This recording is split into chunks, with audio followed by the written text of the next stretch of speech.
I like it. By the way, I'm healthy again. Just want to let you guys know. Good for you, George. Thank you. Our guest today is the biggest WWE superstar in the world. He is one of the longest running champions of all time, and he is currently the face of the company that I now work for. He is the tribal chief. He is the head of the table, and he demands you acknowledge him. Ladies and gentlemen, it's Roman Reigns. Look at the calves on this guy. I mean, he's big. Damn. Large. That makes Jake Paul's calves look like toothpicks, bro. So You're a big guy. Appreciate you, man. My mom and dad would, appreciate the kind words. Dude, I love watching you hold things and making them look so tiny. all right, easy, George. Yeah, George. Should I not wear this? Nah, if you're good looking, you don't have This to wear it. couch, You don't have to if you don't want. Certainly don't. Okay. How you doing today, man? I'm all right. Not bad. I like your beard. Thank you. You good? Are you going to just keep with the Oh, no. compliments? Yeah, you gonna He's a stick good with looking that? guy, bro. It's up close. That's man. a thick beard to be sitting next to. Listen, Yeah, it's pretty thick. You won't want to sit next to this on the airplane. Let me tell you. What the fuck? I can say it. I'm Middle Eastern. You will not Wallah. start off. You will not start off this program with some racial remark Towards like yourself. Towards yourself. Oh, okay. I'm so sorry. That. We are a PG group of people, and you will abide by a good, sound moral compass. My stool is impeccable right now. Like I'm shitting. Oh, you Perfect. shit. I was sick and I had no idea, and now my stool is rock hard, bro. So you're constipated now. No, I'm no. George, Yeah.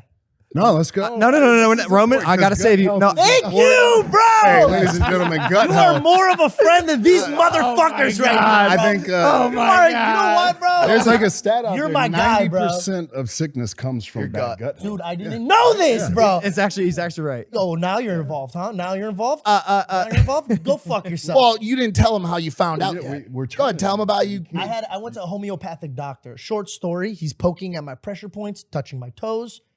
I have a thyroid problem. How do you? Like he was playing with your G-spot. Yeah, see, that's what I'm saying.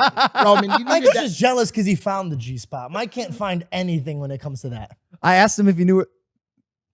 We're getting out of hand, guys. Come on, we have. I like where we're at. Let's Thank you, bro. Thank you. No. No, we should I stay really here. We appreciate should you stay caring here. about it, though. I really do. That means a lot. Bro, the combat sports lineups have been crazy, though. There's MMA on tonight, and I think a big boxing match coming up in the 17th. Massive, and that's perfect because today's video sponsor is SeatGeek. We love you, SeatGeek. Live events are finally back. I'm excited. Whether it's football, baseball, basketball, concerts, MMA, or festivals, SeatGeek puts tickets from all over the web in one place to make tickets buying simple. SeatGeek is the absolute best place to buy tickets. Got the app on our phone right here. Check it out. There's a lot of WWE events coming up. I'll be there, so it might be a good idea to start searching for tickets right here in the app. They rate every ticket from 0 to 10 to make sure you're getting a good deal. Green means good. Red means bad. Also got a hookup for you guys. Use the code Logan for $20 off tickets at SeatGeek. That is $20 off your first purchase with the promo code Logan. Make sure to click the link in the description to download the app. Thank you, SeatGeek. We love you. I'll see you guys at my WWE events. Back to the show. I understand we're impulsive, but I do have to give respect to you, Roman Reigns. You're the GOAT right now. I mean, bro, Mike bought your T-shirt. After SummerSlam, he comes. I wish I had it with me. He comes in the locker room. He goes. appreciate you. He goes, acknowledge the bloodline. Yeah, he got merch on it. I'm like, what the fuck is going on? You've turned everyone I know and love into fans. Beautiful, man. But that's what I mean. I think that's the beauty of kind of what you bring is you're bringing new fans, and that's what we appreciate. That's what we're looking for. So and I'm literally doing an interview as we're walking up, and he's asking me if there's like backlash towards that. And I think maybe for some people, but once you reach a certain point in your career and you understand the big picture, and you're just trying to get as many eyeballs, as many asses and seats, as much traction, as many comments, and as much chatter as you can about your product and your company and the platform that you're representing. Having somebody like you bring that attention, and then having somebody like me loving it, like bring them in. I want them, you know what I mean? Because that's the extra people that I can add to my following. And that's how we work together. By the way, that's what Mike and George do to me too. Hey, good beards, good gut health, good stools. That's what the bloodline brings to the table, baby. Let's go. You know what I'm saying? To that point, the WWE fan base is known to be like one of the most notoriously like protective groups of people about what they love, right? And I think that is a part of why they look at this guy coming in from the social media world, from other parts of the entertainment world with that kind of crooked eye.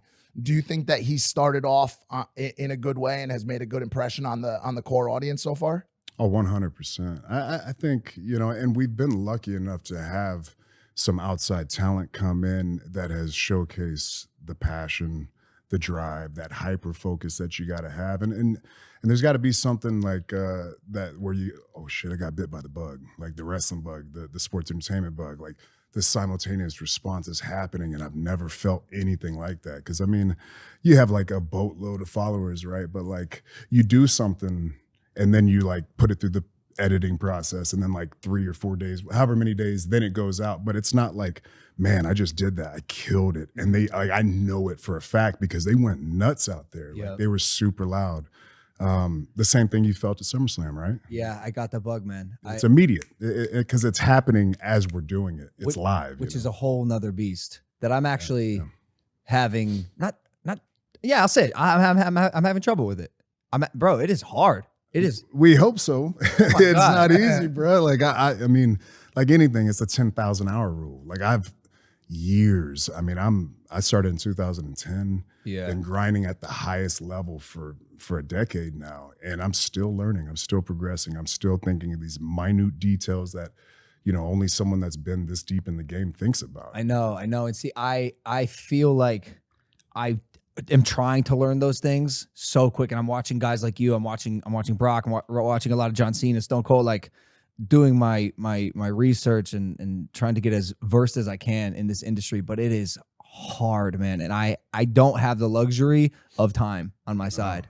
I'm here. You got a lot of expectations, a lot of eyeballs. So not to add the, you know, No, all good, all make good. it real steep for No, I get- it's gonna be hard.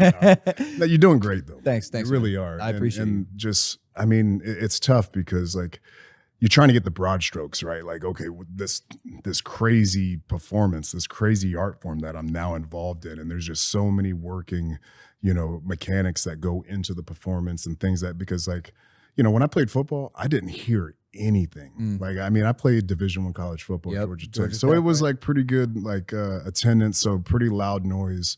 But when the play happened, I didn't hear anything. And if that happened to me now, I'm screwed. Yeah, Then I don't know what to do. yeah. You know what I mean? Because we're going off of the response and the reactions that we're eliciting, and that's the magic, is making people make noise. You got to evoke that reaction from the crowd. I watched a video recently of John Cena watching an old match of his, and it was really interesting now, in hindsight, that he has the knowledge that he has to critique his, it was his first performance ever. Oh, yeah. And he was just watching the crowd. He was barely watching, you know, the moves, the physicality.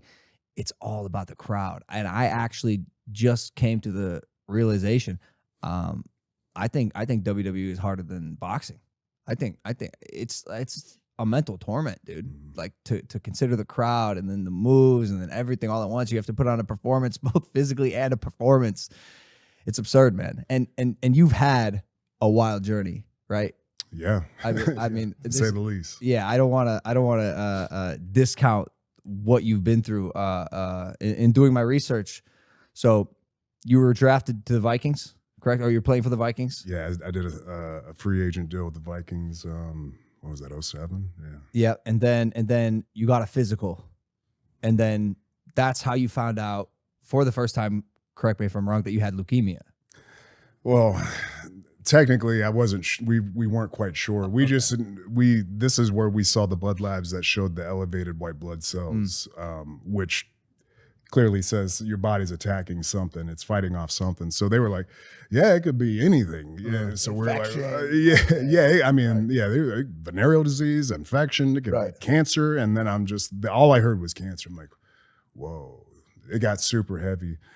So I had to go home from there. So that was rookie camp. I got up to Minnesota, did rookie camp, woke up before practice. We did all the blood labs and everything, all the standard physicals that you do. Went through practice. It was a non-padded practice, but it's still, you're doing some stuff. You're still competing. Yep. Had a fairly good practice, and then we watched film. As soon as I came out of film, the whole training staff was right there. And Yikes. I'm looking like, man, hopefully it's this guy behind me that they're getting, but no, they were pointing at me, and yeah. What was that moment like for you?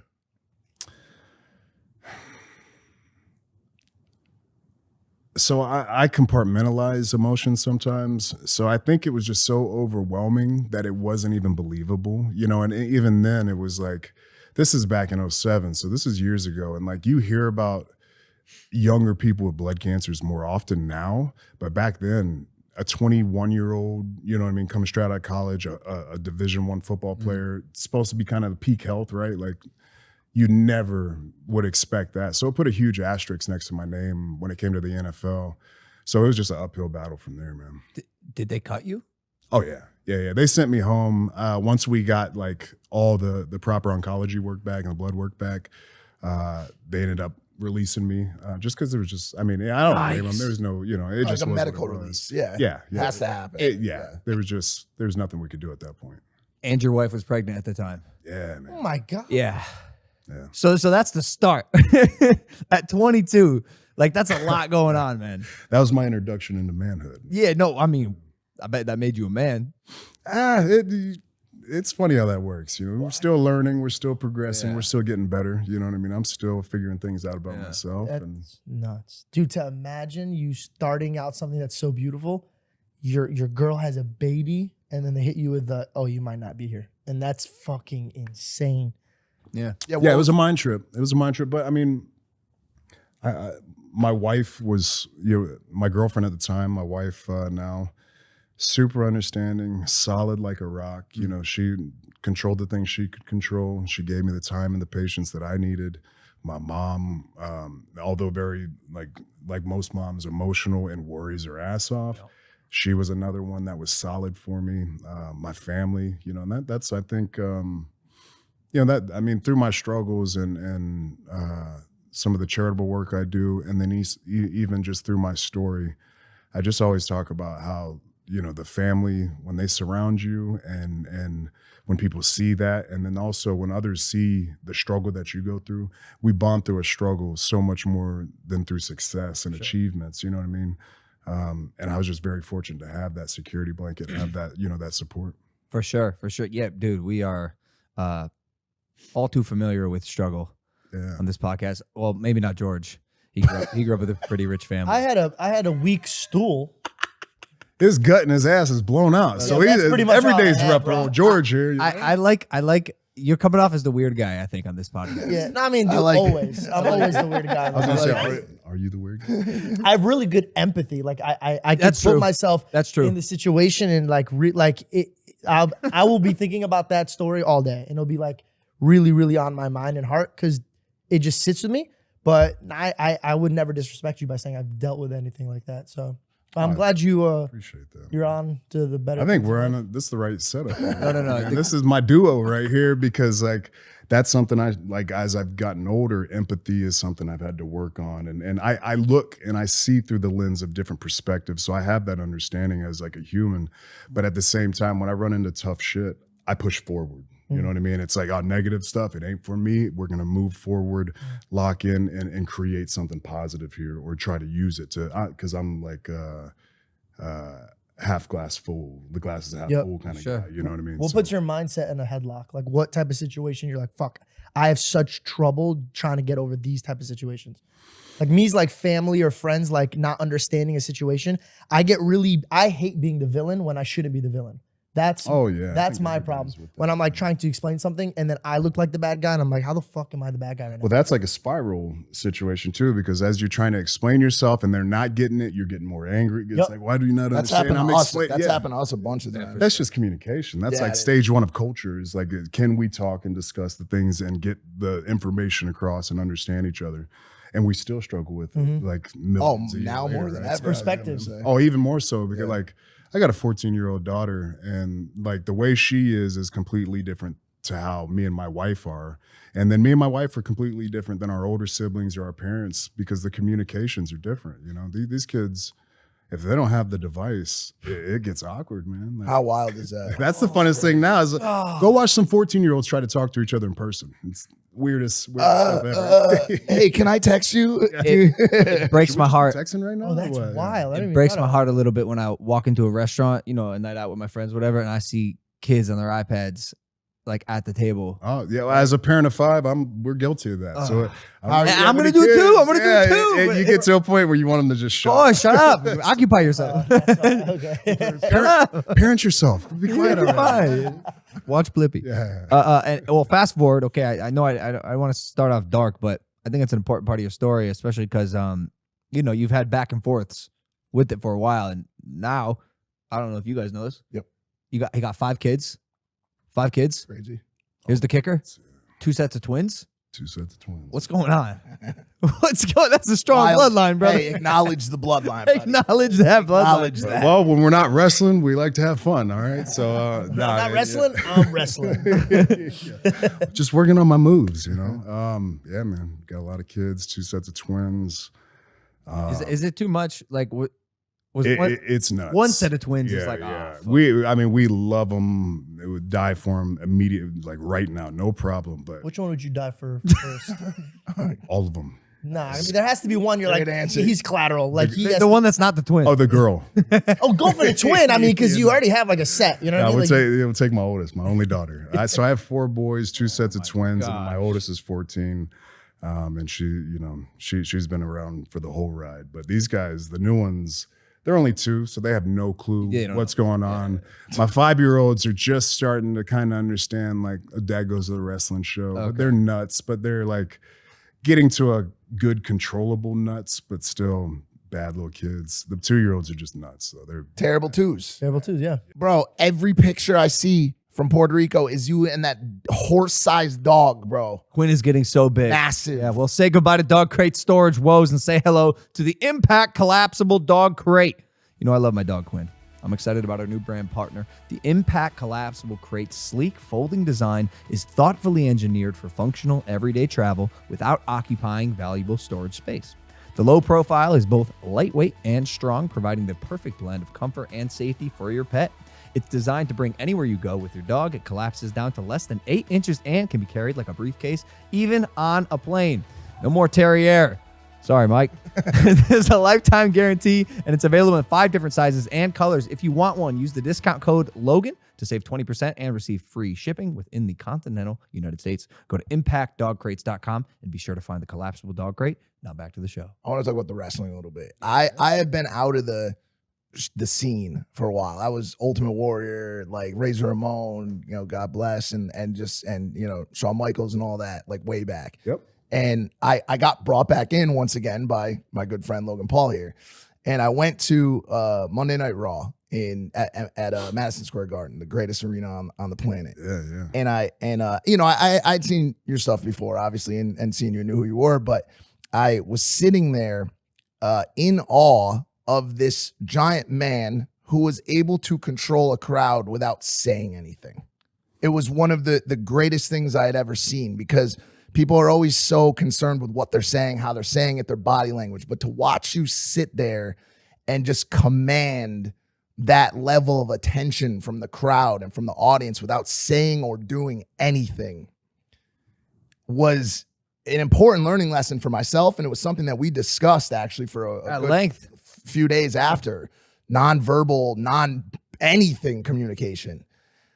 You touched on his getting down the broad brush strokes earlier, but it seems like obviously you've learned how to finesse these minor, you know, details into this perfect image. What was that process like, and how long do you think it'll be before he starts ironing as opposed to drying in the dryer? Yeah, man. So you're talking about the fine details, which comes with experience, which grows the confidence to be able to sit in the storm and be quiet and let them do whatever they're gonna do. So I do that. Well, you got to get a reaction, you know, and you're dealing with a different audience. You come from this is a huge audience, 30 million people plus watching what you do pretty much on a bunch of different platforms and avenues. But this is a different fan base, and it's a different art form, right? So like you're gonna have to dabble and just go through the you know, the trial and error of it all. Was there a back and forth with the WWE about how you wanted to be portrayed? Oh, well, yeah. I mean, like, so I didn't come in like as a Logan Paul or like, you know what I mean? I came in as an ex-failed football player who had to like go to a warehouse and figure it out. And then they brought us in as a group as the Shield early on. Then, you know, once I started finding those broad strokes, the basics, you know, of how to A, wrestle and then B, wrestle on television, you know what I mean? And all those details that you're learning that come with that. Then we split, and once we went on our own, that's when it got hectic, because that's when they were into me. Then they saw, oh, they're pushing him to the moon. They want this guy to be the guy, so they rebelled against me. And then there was a nice little gap of probably anywhere from 2 to 4 years of me. It was almost like a competition with me and the crowd, to where it was like, I'm going to earn this respect. Every single night. And in our business, we have a saying that you can either, you're either going to work to get over that night, or you're going to work as if you're over. And if you're over, if you go out there with a huge response, you're going to be able to get away with different things. I can go out in Madison Square Garden and let them buzz, because I know they're going to make noise. I know I'm going to like, okay, what are they doing? Oh, okay, I got it. Like, okay, now I'm going to sit. Now I'm going to go into it. And then typically when you're talking, they're going to listen, but when you pause, they'll get a reaction. But sometimes it's not the reaction you want, because what if they're whatting you? Nobody likes the what. Right. So then you got to start playing with your cadence, and now you can cut their what's off and dictate what the timing and the chants are going to be. What is the what? Yeah, what's a what, bro? Like when the crowd, you say something. Yep. That's what they do? Bro, I've heard this. I just didn't know what it was. Yeah. It's an old Stone Cold Steve Austin gimmick. And they still hold on to it. So they'll hit you with those, and that's when you can hear the more experienced performers and talkers, where they'll change their cadence. And like, if I have to machine gun them, I'll machine gun them. But as soon as I know I've stopped that, or I have a gauge on what's happening, I don't mind just sitting and letting them chant. Like, because if they're going to chant your name, if you start to hear them, and so say I'm going into something and like now I start to hear a little buzz or a Roman, then I'll just stun them. Hit one of those, because now, like, and this is a part, and I don't think you've really wrestled in a non-televised event, but this really works for when there's no cameras and you're literally just performing for the arena and the people in the stands. So if you put your attention over here, these people are going to be like, well, he's paying attention to them. Like, I'm going to make some noise or get into the gig. And then it's like wildfire. Then now you have the whole arena doing it. Super. So I hear like a Roman chant over here, and I'm like, I look over there, and then I'll slowly start gazing here, and then it just picks up.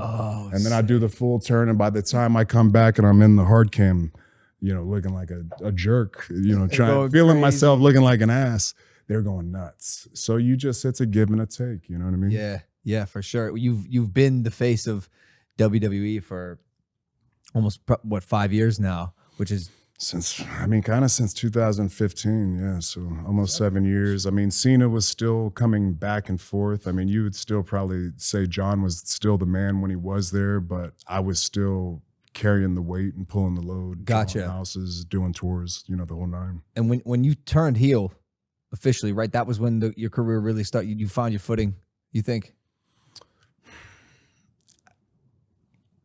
I think 100% comfort happened for me, to where I could just be in my skin and in the skin of the performer I pictured myself 100% as.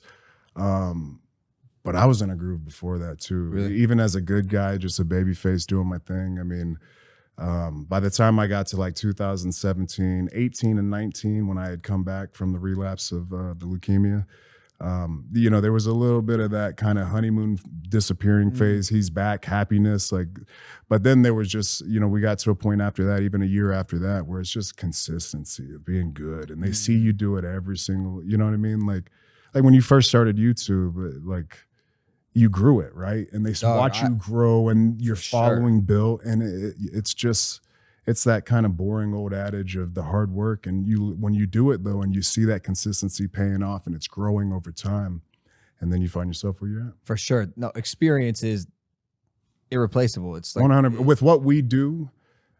100%. Yeah. It's trial and error, learning yourself. I mean, I was a football player, so I watched a lot of film, and early on I watched all the film, from every step that I take in the ring to the mannerisms, to the emotions, to the in-ring talking, shit talking that I do, to when I'm cutting a promo, you know what I mean? Everything is just based off of the experience, the trial and error of knowing what works, what doesn't, my strengths, how to highlight those, how to camouflage a weakness and eventually work to make that a strength. You know, it's just all, you know, it's like anything else, but it's just at the highest level. The details are just where it's at. For sure. It actually makes me feel good to hear you say that, because man, I watch my performance Every step, whether the bro. promos or the Every physicality like with a microscope. I must have watched the SummerSlam match, man, probably 20 times all the way through, just critiquing every little moment because I just want to be the best. But one thing that I definitely wasn't used to when I started WWE was the booze. Oh yeah. The hordes of booze. I took it very personal. It'll hurt your feelings sometimes. What the fuck? Boo. How do you deal with that, man? Because sometimes you got an arena, and for so long too. You know, I just started. You've been doing it forever. Yeah. Well, the key is when there's no noise, then we're gonna be worried for you. Yeah, That's the key. So Yeah. whether it's the booze or the, But even while you're talking, you know, you're saying some shit that you're supposed to say, and then you'll hear some smart ass be like, "You fucking suck, bro." it'll be the one guy, and you it's real quiet. Yeah, like what? How you stay focused? How you? Or do you engage? Do you ever engage individual fans, or do you wait till it gets to a certain? Now you can't. To me, and you have to be. This comes back with the experience and like just having the time in. If you're gonna ad lib, that's true. So it's perfect. It's good. You want to ad lib because it's a live performance, but sometimes ad lib takes your eye off the ball. So now you go back to, okay, let me get back on track. Oh shit, Where is track? Where was I? Where was I? So that's key. Wait, like- I gotta hear a story. Has this ever happened to you? Have you ever like been in the middle I of it? blanked. Yeah, I blanked a few times. Can I ask I about? mean, I could blank. I probably blanked a couple weeks, but like when you get to a certain point, you just roll through it. You know Got what it. I mean? Like there was one promo. Specific one, yeah. Yeah, specific promo with John Cena. oh yeah, that was one of them. Yeah, Was that you blanked? trying to think back. It- Yeah, I believe I did. Yeah. So I didn't know the first time I watched it, and then I started reading some of the comments, and it was interesting how the diehard WWE fans felt like you had a shift after that night. Sure. Yeah. Was there anything about John Cena coming at you about the promo that ignited a part of you that made you better instantly?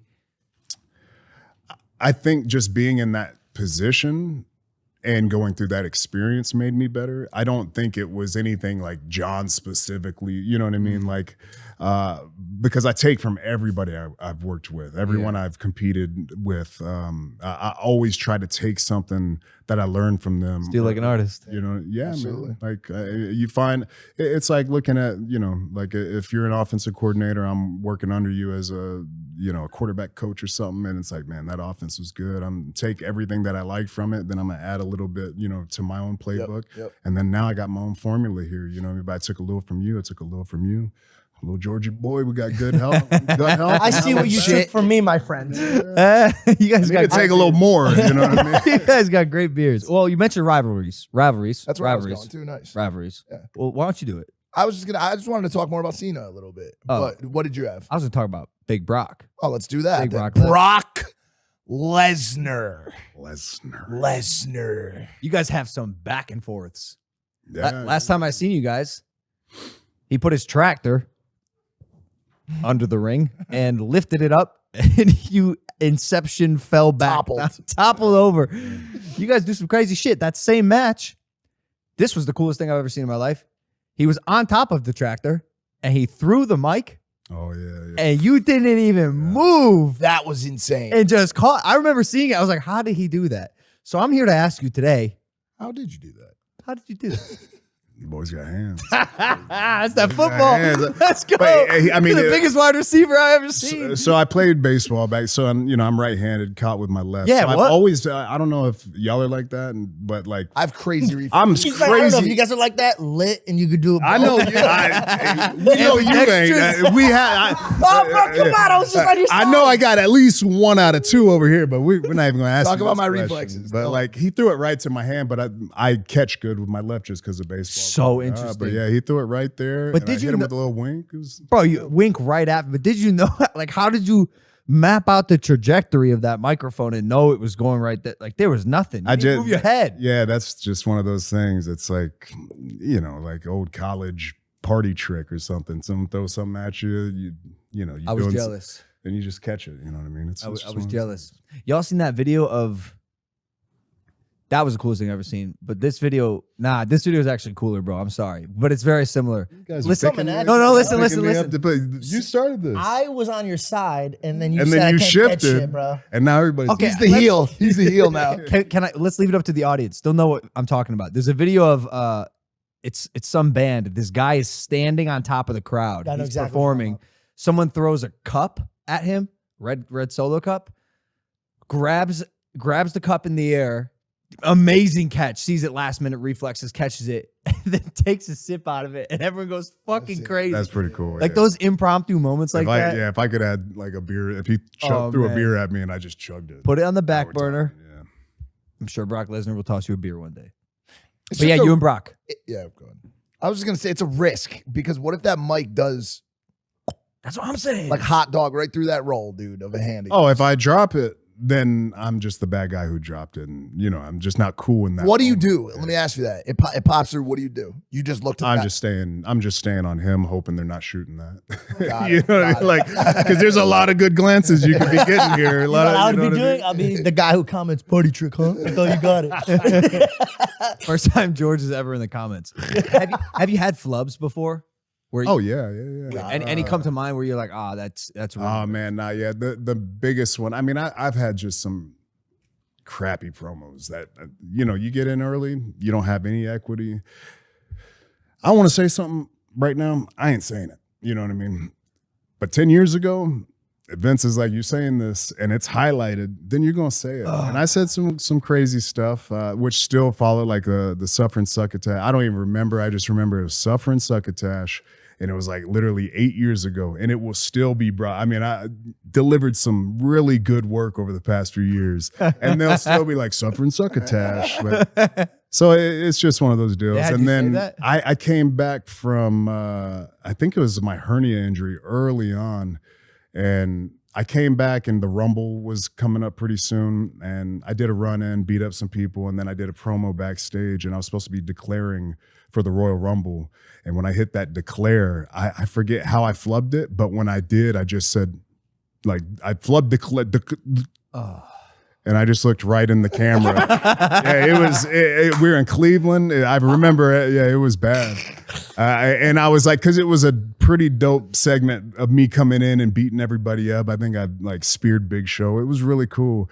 And then I'm supposed to have this, like, I'm declaring for the Royal Rumble and I'm going to win it, go to WrestleMania, the whole nine. You short circuit. I just, yeah. But the hard part for you is like for babyface or like people that have that like jovial positive energy, when you do that, you could just crack a smile and just start laughing about it. You But know what when I'm you're- saying? yeah. When you're the bad guy, like nobody wants to see the Joker. Like, you want to, have I ever told you how I got these scars? Like, if he mess it up, he's not just going to start cracking up, like laughing at his. Yeah, but you yeah. can't do that. Yeah, but Yeah, Batman flubs his one cool line. It's Yeah. like, oh, let's do it again. Yeah, run Back it on back, your ones. exactly. But Joker can get away and giggle, and you know what I Yeah. mean? It's fine. But my character was not that, you know? Right. And it's as simple as, I mean, I started choking earlier and you just, excuse me. And then you just keep going. But you don't think of that. yeah. Like in any interview you would ever do in real life, you mess up, your throat gets weird, and you're just, excuse me. And then you just keep going. But why don't people think to do that in a scripted wrestling promo or, you know what I mean? Like a monologue. Because it takes away from the bravado. It of does, the but that's person, where you know that what I'm saying? confidence, you know what I mean? Yeah, Like yeah. to just keep rolling and push forward. Right. And like, oh, I screwed up, but guess what? It's live. So I'm just going to keep rolling and get to what I was going to do. It's going to be great anyways. And that's all they're going to remember, hopefully. So we talk about your flubs and sucker and succotash and mic drops. You got a moment that stands out to you. That is your moment. Your one golden trophy moment of all of this shit. Like the one thing that you just look at is like, yo, either, I don't know, it just stands out to you. Man, I don't know if I just have one, but like, It's made your blood race, give you a gut health, big boner. Standing there, just. I don't know about a moment. Yeah, giving me a blood race and a gut race and a boner, but that comes from wrestling. No, I don't know, man, because there's been I've been so fortunate. You know what I mean? And I hate to give you one of them and block them in, but there's been. I hate superlatives as well. I got like 6 Mania main Did you events. find like every hey, excuse me, what's your favorite time? Shut up, Mike. Ask. All right, well, let's talk about the quality of your shit right now. Instead. How's that sound? Did you have trouble working with John Cena since you can't see him? No, it's better that way. Yeah, it's better that way. Oh shit! Oh, do you have beef with John? Yeah, how's your relationship? That's okay. Yeah, it's good. Fuck him. He's a movie star, bro. He's not even a real wrestler, dog. I'll fuck you up, John Cena. Hey, Whoa. I just There's 2 tables here. Well, I was siding with you, bro. You're really you're not catching the vibes here, bro. I thought you catch shit. I'm trying to be on your team, dog. You've been flopping right now. Look at that camera. You You throwing it flopped. way over there and way over there. You got to throw it right up. You gotta You hit had his beef with hand. John Cena. I stepped up to the plate. I could have. Nah, I you know what? think, I'm not on your partner anymore. I'm not doing it. I like his movies too, and I think he's a comedic genius. I'm on his team now. You're everywhere, bro. You're all over. He's the weird guy. I too am finding it hard to keep up with you, especially today. Always in general, but especially today. I didn't sleep. Is it a travel day for you? I had a red eye here, Oh, okay. and He's like, yeah, I could tell, man. Yeah, Wait, okay, hold on, man. because there was one. I watched a couple of your shows, and one of them I don't remember who it was. This was a good interview, but he was screwing it all up. Yeah. It was something about a plane where he almost died. He took too many edibles or something like Yeah, that. yeah, Oh, yeah. All messed up. And I feel like this is what happened last night. Sugar Sean O'Malley. I'll never forget this. Okay, that's right. Yeah, that's right. Bro, Didn't he? I had to leave. I literally, I passed out. I was actually in pain. Thanks for remembering that episode. But you just shitted on me. Now the whole comments. Well, no, I'm trying to you bring do it back. fuck up everything. I love Just redeeming you. the arc that's happening between you two in just the 40 Woo, woo, woo. It's like a roller coaster. phenomenal back and forth. We're a little here right now, but we're You guys will come back. coming back. We'll We're unite coming. We're one coming day. back. We're coming. All right, This so- is the part of the story. Roman, Please. do you find that when the WWE has two big boys, two rivals that are top dogs, do you think that's when the company is thriving the most? And is that you and Brock right now? Because it's been very exciting watching you guys go back and forth. Oh, thank you. So, I mean, yeah, I think when the competition, whether it's outside or inside, or preferably both, it's always going to push, business and just create a more competitive, aggressive atmosphere. But yeah, I mean, me and Brock we've main evented a bunch of huge shows together. I mean, we covered pretty much the full calendar year too, dotting through it. Big pay-per-views, WrestleMania main event.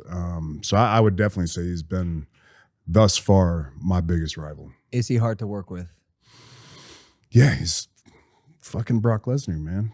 He picks you up and throws you on your head. There's nothing nice about that. Yeah, it's very tough to work with. I with a human being like that some call him like the alpha male of our species. It's true. He really is what he is. I mean, he's a great businessman, but at the same time, he has a legitimate background of MMA that when you get in the ring, there has to be some kind of protection of that legitimacy. You know what I mean? So we can't just put him in there with anybody. But at the same time, when you get in there with him, you kind of understand it's going to be a bit of a ride. For sure. But there's going to be a lot of eyeballs on it. So that always makes it better. Yeah, he was a very good collegiate wrestler, Yeah. if I'm not mistaken. And in MMA, I think he was a UFC champ at one point. Yeah. Yep. I don't know if he defended his belt. Excuse me, Brock. I'd love to have you on the show one day. But I've seen videos of Brock wrestling and going really hard sometimes too hard, right? Like I got into this business not sure what to expect. And sometimes shit gets really real. You know, yeah. like a lot of those moves aren't like moves, dude. Like they hurt. It all hurts. Yeah, what? I don't know if you got to tell me which ones aren't hurting you so I can use those falls and moves. But yeah, I mean, you know, we're not delivering the mail. It's not ballet. Has it ever sucks, been man. too rough and gotten too real as a result? No, because I mean, if it's gotten too real, then the performance gets screwed up, and you know, it gets awkward, and you can tell there's not a chemistry or a flow to it. That's the art of it. But at the same time, you're gonna work. You're gonna perform with a bunch of different people, so the styles kind of make it. So I mean, sometimes you got to go in there and bang. If you're in there with Sheamus or a Drew or a Brock, if you're in there with one of the big boys, sometimes the touch isn't the same, and it's a little stiffer and a little rougher than it usually will, and you're going to get marked up. And my main thing is, if you mess my jaw up, I'm not eating good after, and that's where I get irritated. But if you hit me, you hit me. It just is what it is. Some people, you know, you put me in there with like a Seth Rollins, or you know, some people who are just super technically sound and just very crisp with their movements. And we'll go in there and you'll just be like, man, it's like two ninjas, and you know, it's just beautiful. The chemistry, it's just paced and it's proper. And sometimes it's a slobber knocker out there where you're just hitting each other and sweat's flying, and yeah, it just is what it is. How did Paul end up leaving Brock to come over to Talking you? about Paul Heyman? Or Yeah. me? Heyman, yeah. I ask out of a self. Yeah, Brock was in between contracts, so Paul was kind of wide open, and it just fit. You know, he had that opening creatively. He was still just working behind the scenes from a creative standpoint, and then once it opened up, I mean, when you're working with someone like Brock for as long as he did and with the success that they had, you need to have something that's like legitimate come through to make that move. And I think I was really the only one that he wanted to work with. Otherwise, I think he would just stay kind of plugged in and be helping from an overall directive standpoint. But yeah, once he knew, oh, I'm going to be with Joe, it's all good. I'm going to be with Roman, it's all good. Then we knew it was on. Have you learned like a lot from Paul, just from all the time that he spent with Brock?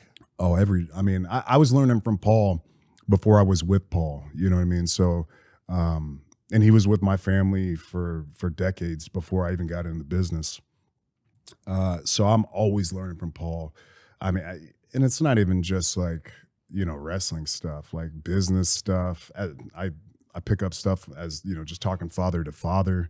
There's a lot of different things you can learn from a Paul Heyman, because there's the life experience, and especially within our business, he's just been at the very top of that mountain for so long as a promoter, as a talent, as a manager. There's just been so many roles that he's fulfilled, and he does it at an elite level that it's hard not to learn from someone like him. The reason I asked, by the way, is I just noticed that it seems like some of the top guys do better when they have a sidekick with them. So now you're gonna suggest he steals Paul? Get out of here, George. Because he's younger, and in a year he's gonna be better, right? This guy. Paul Heyman gave me some advice backstage, and I've been watching, like I said, a lot of WWE docs, and that he is, I can say, hands down, probably the most animated human I've ever seen in my life. He looks like when I'm watching these documentaries, it looks like he's cast, because he's a character. He looks a movie character. Like a movie character. Like every agent manager is made to look like Paul Heyman looks and acts in real life. Mm-hmm. But yeah, it's been so cool to be amongst the presence of people who are dons in this business backstage. You know, that's all. That was the end of that sentence. I don't look too stupid now. He just ended. No, yeah. he just ended a sentence. I'll take it from here. Hand me the stupid stick. Hand me the stupid stick. I love how he still said, "Nah, you still are, bro." Pretty stupid. Yeah. Bro. Your lineage is also fascinating. Oh yeah, the bloodline. I can't pronounce your last name. I'll give it a shot if you want. Sure. Anoa'i. Not too bad, yeah. Anoa'i. Oh, that was pretty bad, man. You You got gotta No. you gotta pause at that. I know what you. No, I was just talking to my daughter about it. I mean, it's been butchered. I can imagine. Yeah. It's an apostrophe I at the end. Yeah. Anawai family, but okay, you're Samoan, and there is a bloodline. An Anawai family in the WWE. High Chief Peter Maivia, The Rock's granddad. The Wild Samoans, Yokozuna, Rishiki, Umaga, The Rock, the Usos. You, what's up with that? Samoans just so like Samoans. What's up with that? Samoans are just like, I'm huge, I look good. I'm gonna beat the shit out of some people. We're just really good at this shit. Hey, we back, baby. We're back. The full arc. We did it. Hey, I told you, man. Where are we going to dinner? Bro, You know what I'm anywhere saying? you want to go, bro, it's on you. You are way richer than me. But yeah, We're working on that, though. Yes, yeah, we we're are. working on that, right? we're gonna Yeah, get George up there. Well, grinding. He's still in the grind. Okay. Stop buying all those edibles. Bro, I was nervous about the flight, so I took edibles and then I passed out and they had to resuscitate. Grave Okay. error. Grave error. That was the flight I was on with you when I looked over and you had the mask on, right? Yep. But yeah, your bloodline runs deep in the industry, and I'm curious if one of the gods in the bloodline and in the WWE is The Rock, and I'm curious if when you were growing up, if you looked up to him as sort of an idol, what could become of your life? I don't know if I looked up to him as an idol or anything, because it's weird because the relationship, right, and the connection and the family. So there's always been a great respect for what he's done and admiration for how he's able to do it and the charisma that he possesses in order to affect people. So like we always knew like, yeah, he's special, and you know what I mean, and he's doing it on a different level, and you get to a point where it's like, all right, well, it's going to slow down, right? But it just kept going, and he just keeps getting bigger and bigger, and his footprint just gets larger. But it was definitely one of those things where it's like, oh, he's doing something major, and I'd like to do something similar. I don't know if I'll be able to like push it the envelope that far, but I mean, he's definitely representing our family, our bloodline, and if I can push myself to reach levels close to that, I think I'm doing all right. No, for real. Are you going to wrestle him at WrestleMania next year? I don't book the show, brother. You know that. I mean, I'm up for anybody. Like I said, I tried, guys. I tried. They keep trying. Everybody keeps trying on this gave it one. my best shot. If it works out, then I'm ready. And it seems like it's been that way. All the big names, all the big stars, whether they're from our business, from the movies to the internet now. I've been in a very, very cool groove to where these things have kind of just come to me. So hopefully they'll just continue to do that with him. That would be insane. Also, WrestleMania next year is slated to be fucking bonkers, It's gonna be crazy. from what I hear. It's in LA. Oh shit! It's in LA, bro. On my birthday, April 1st and 2nd. Oh, shit. What's going on?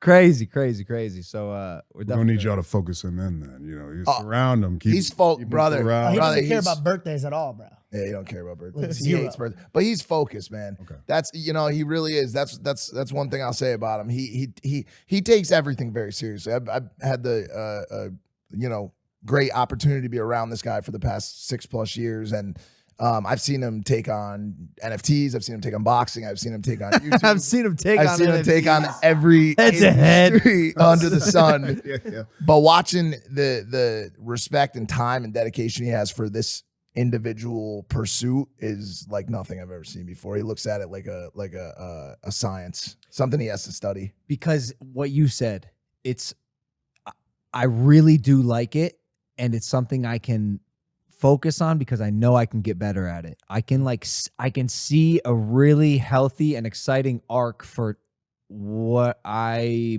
believe is a challenge for me as a human being and what I want to do in my life. Like it's such an interesting industry. And like I said, I'm just happy to be on it. I'm going to be looking to the greats like you for just advice and shit to do. But He's really locked in on this being the main champion thing. He's talked about it constantly. Like, it's gonna be mine. It's an easy takeaway. I can grab that thing whenever I want it. Like, the opponents aren't that strong. Oh, you talking about my stuff? Yeah. No, hit him. He's 100% saying the title's his. Okay. Like basically, you can just My walk. stuff. Yeah, Oh, okay. yeah. Like basically, you just walk up and take it any day. Like Oh. doesn't even have to really He's practice. not- or anything. Both my co-hosts, are they could be pricks. I knew me and George, we've been going through it. You know what I'm saying? Mike. I mean, I wouldn't, you had some good questions too. You stayed on that No, he Cena didn't. thing Don't a little lie to long. him. Like, you don't like Cena, do you? Look at this guy, dude. But he's kind of turning on us a little bit. I guess we're there for two, right? Yep. Yeah, Yep. Fuck Mike.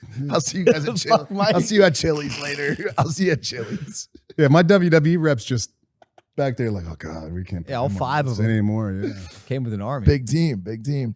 You got the Uso brothers on your side. that's right. They're in the bloodline as well. Brothers. Us three we're the OGs of the bloodline. I grew up with them. I met them when I was 3 years old when they moved to Florida from California, and we've been pretty much triplets attached at the hip No since way. then. Yeah, man. Yeah, we went to the same high schools together. Oh wow, I Played didn't know. football our whole lives. Yeah, man, it was pretty cool. There's nothing like getting money, getting all that with your boys. They're I mean, I've traveled the whole world. I mean, even if we never wrestled, our lives, I mean, just like being athletes in high school and you know, being like a little clique in there and then like working together and like a regular job.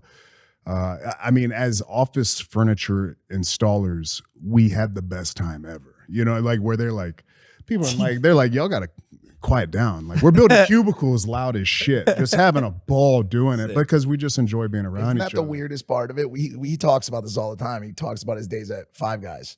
Yep. And he's like, those were the easiest, most carefree. Things were shit. simple, man. Yo, On a chef, seriously, bro. If I could go back, I would love that.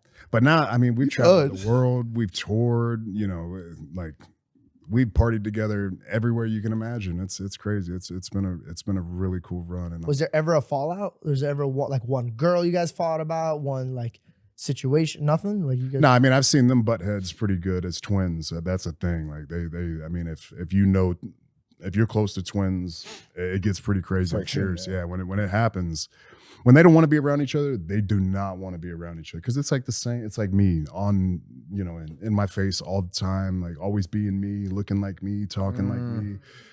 So there's nothing exclusive about being a twin. So yeah, I mean, I've seen them butt some heads, but at the same time, you know, they'll love each other just like that. Dude, you're surrounded by twins. Yeah, I was My about to say. whole life. That's so literally awesome. it's crazy. My whole life has been surrounded by twins.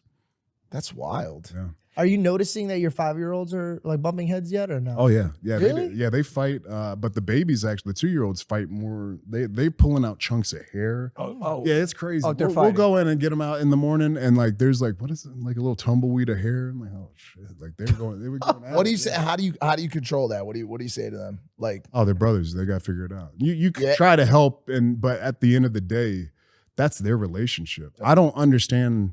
I've never had any relationship that's as strong as a twin relationship and a connection. So I don't know how to tell them how to be twins, but I can tell them what's right and wrong and like, you need to stop doing that. But at the same time, if you shelter one, then he's going to need your help the whole time. Like eventually stand up to your brother, like go hit him and pull his hair back if you got to. I don't want that to happen, but We go to his house. He's just handing them like a tiny belt. He's like, now "All right, go you hit want him. a skillet, a little skillet. Go get your receipt. Yeah, go get him back.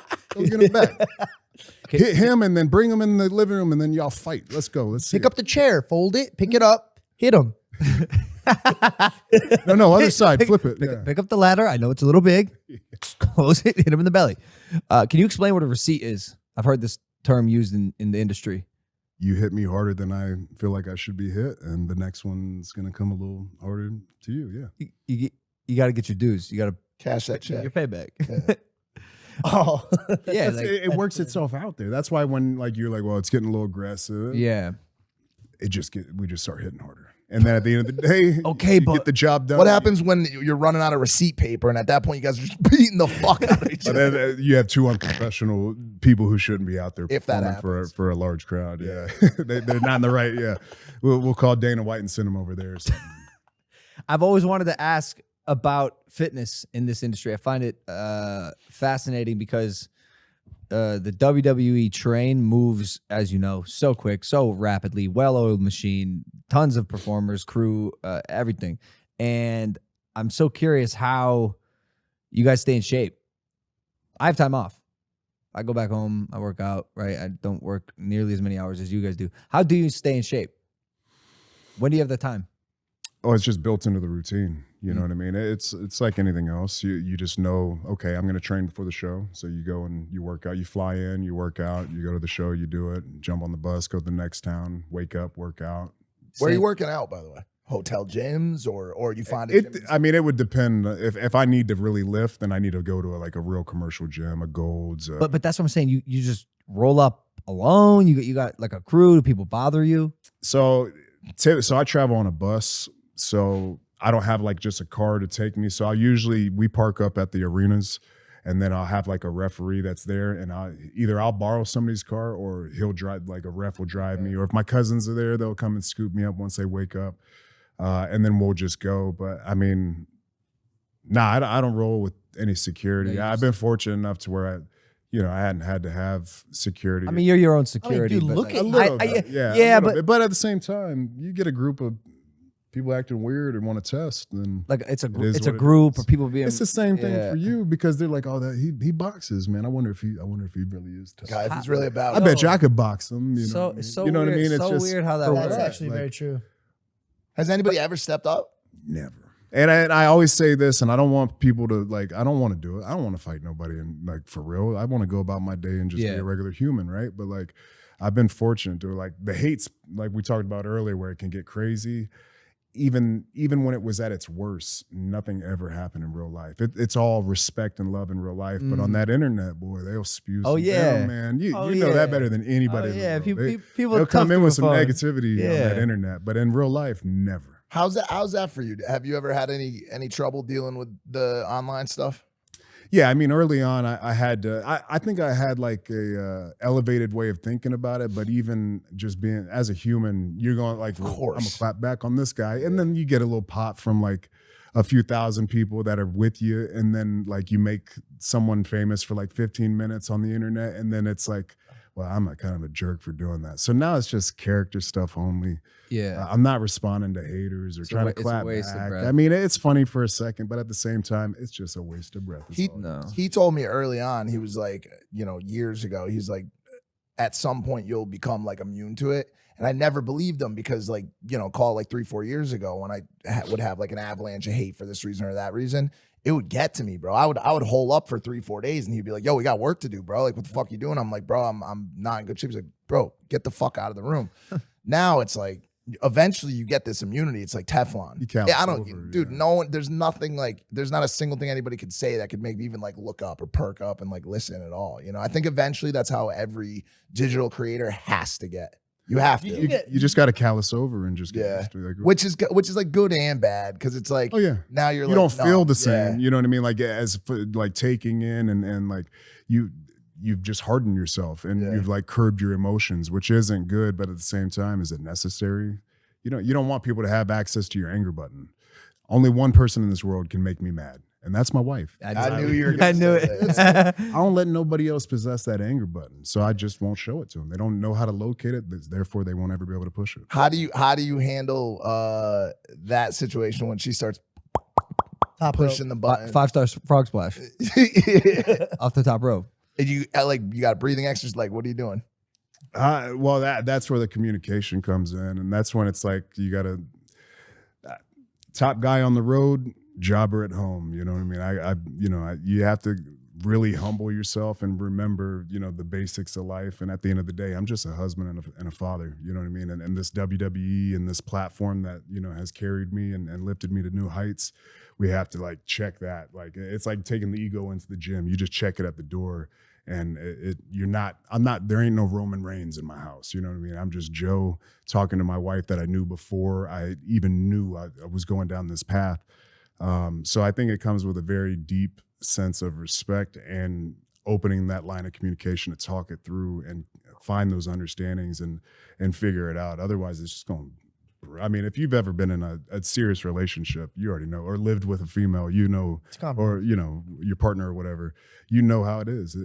It's not easy, but it's a work in progress. And it's an ego death too. Yeah. Also, she's been with you on all your verticals, the cancer, the starting out For the a long hate. time too. Yeah, so it's a different view. He's seeing it from a different point. Yeah, than yeah, we'll for ever sure. see it at. For sure. But I actually am lucky enough to have a girl that is like a backbone. And I actually tell people like having a girl that's good for you can make you go so much faster in life and stronger. But having a girl that's bad for you could just pull you back. It's like it's never in the middle. It's either it's really good for you or it's terrible for you. And obviously vice versa for men as well. Men can be toxic as shit. Yeah. You're less weird now that the podcast is ending, and I want to say thank you for being. Oh, I appreciate it. Yeah, that I was appreciate. really I actually want to apologize to fucking no one. So because like I am completely fine with being myself. Because you know comments for me. I grew up with bullies that threw shit at me. Reading the comments, first of all, I can't read. So jokes on you, buddy. You can't even get your message across. But we're not talking about to them. We're talking about apologize to him. No, I mean you can't hit me. You have lawyers. I'll tell you not to hit me, right? Like. Well, you have lawyers, but you don't always listen to them. That's fair. We'll just settle. Whatever. What do you want? I'll $1 million? Whatever. That's actually, I would take that, George. I would too. Bro, thank you for blessing us with your presence, man. Ladies and gentlemen, Roman Reigns on this episode of Impaulsive. It's the number one podcast in the world. I said Roman fucking Reigns. I was gonna ask him if he had anything to We got promote. two guys over there. They popped. Did you see how you looked over there and you gave them acknowledgement and then you took around the room and then all of a sudden we started talking. That guy's going nuts over there. Yeah, look at him. Look at him. Yeah, for real, bro. We'll let you get back to your busy schedule. Where can they follow you on social media? At WWE Roman Reigns, Instagram. I don't. You know where he's Yeah, at. that checks out. That This is the checks out. first time anyone's ever asked me to say that, and I don't have my handle ready, so I apologize. I'm on the internet and stuff, or just watch SmackDown. I run that show, and Logan Paul will never have it. Ooh, shit, nice. I like how you fumbled Hey, and you we're kept back, it rolling. George. We're back. Yeah, keep moving, baby. You just keep going until you feel good. All right. We'll see. Ladies and gentlemen, thank you. We'll see you next time. Peace. Why did I clap again? No, that's it. That's it. All right. Thank you, bro. Thank you, man. Thank you. Okay. Well, here we are. Next time. That was good. I think he likes me.